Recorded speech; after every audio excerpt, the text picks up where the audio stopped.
Hi friends, आज मारो first blog है। तो आज અમે એક વેજ પુલાવની એક આખી રેસીપી કહેવાના છે। તેમાં પેલું છે આ બાસમતી રાઈસ।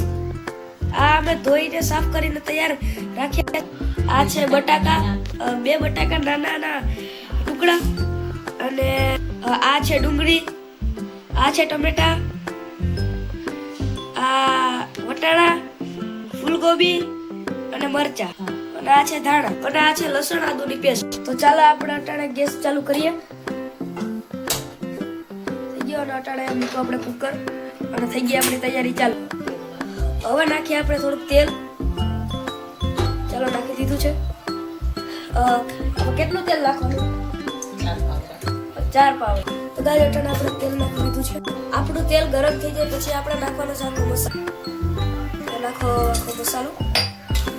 બીજું આપણે જીરું, આ આપણે નાખી દીધો છે બધો મસાલો। હવે આપણે નાખવાના છે લસણ અને આદુનો પેસ્ટ, ઉડેલી। હવે આપણે નાખવાનું છે વટાણા, ડુંગળી, ટમેટા, એ બધું। હવે થોડુંક હલાવી નાખીએ આપણે। હવે આપણે બટેટા નમક નાખ્યું છે સ્વાદ માટે, થોડું મિક્સ કરવું પડશે। બધા આપણે શાકભાજી વેજીટેબલ નાખવાના છે। ચાલો ચાલો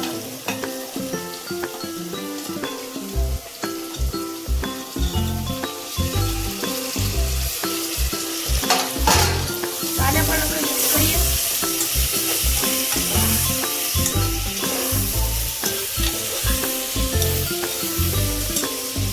હવે આપણે નાખવાનું છે 1 ચમચી હળદર અને 1 ચમચી ધાણા જીરુંનો પાવડર, અને બીજું છે આપણે અને 1 ચમચી નાખવાની છે આપણે લાલ મરચી, અડધી ચમચી ગરમ મસાલો, અને બીજું હવે કંઈ નથી આવવાનું। થોડું મિક્સ કરવાનું છે આપણે।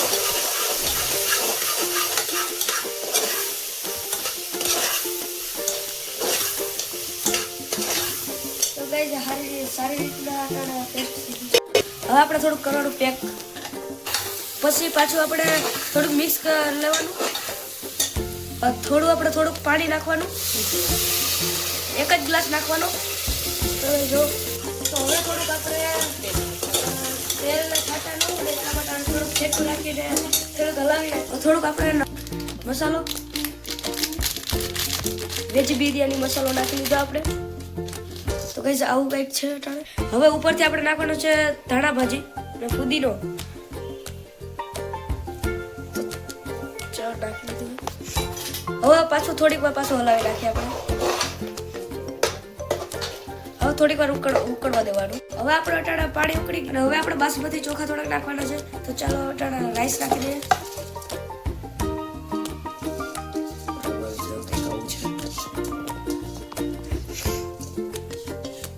અટાણા સુગંધ મસ્ત, મતલબ બહુ મસ્ત બનવાનું છે અટાણા। આપણે રાઈસને હવે આપણે થોડુંક વ્યવસ્થિત રીતના આપણે મિક્સ કરી લઈએ।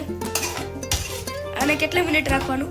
આમ આપણે આને આમ જરીક વાર 20 મિનિટ ઢાંકી દેવાનું, એટલે બરોબર પાકી જાય।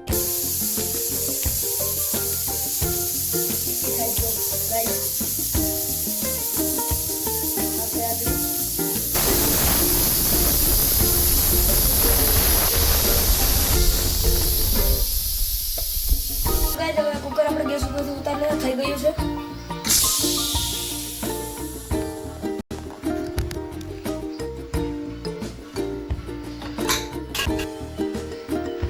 ગાઈસ બહુ મસ્ત સુગંધ આવે છે।